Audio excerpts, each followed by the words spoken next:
Hello mga guys, ito magsasabaw tayo ng timbungan ngayon mga guys.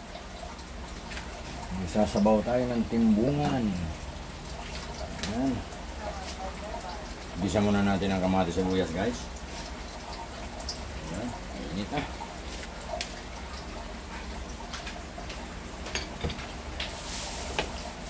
Init na guys. Madalian lang to guys. May content lang. Sibuyas. Init na guys. Kamatis.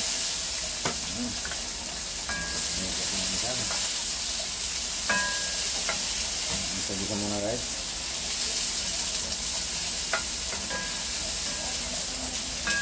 Sarap.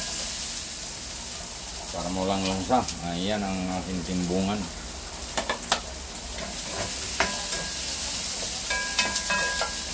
Kamatis sibuyas lang guys.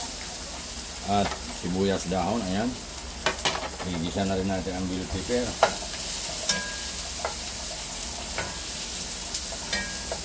Bago lalagyan natin ng sabaw.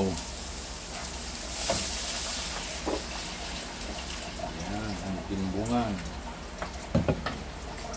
Ang halo ay okra. Ilalagay ko na rin ang okra mga guys.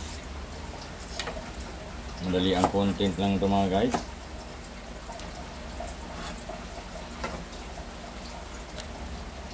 Ilalagay ko na ang isda guys. Ayan, ilalagay ko na ang timbungan.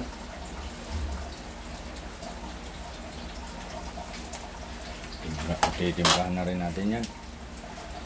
Saan paminta powder mo ni? Ito rin ang kapulakan ng green di ataklog. Saan? Nagabot ng white pepper. Itong white pepper ni mga kuwan. White pepper na. Wala naman laman. Wala naman. Yun mo. Ilagay ko na rin green chili. Ilalagay ko ng asin. Magic sarap. Paminta powder ni. Mamaya ko na ilalagay ang patis. Ilalagay ko na rin tanglad.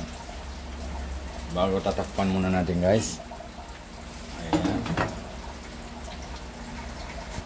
Lalagyan ko ng white pepper guys. Ayan.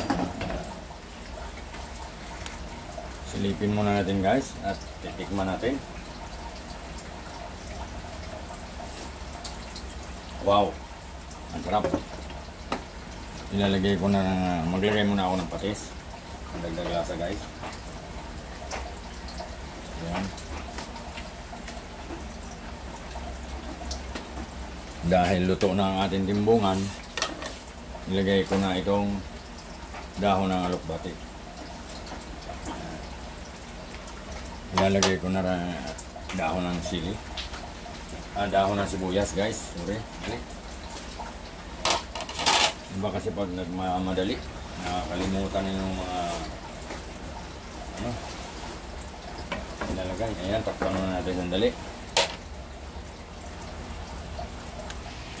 Ayan na guys, luto na ang ating sinabawang timbungan. Ayan. Muusok pa guys. So thank you for watching everyone. Sana nag-enjoy kayo. Bye bye.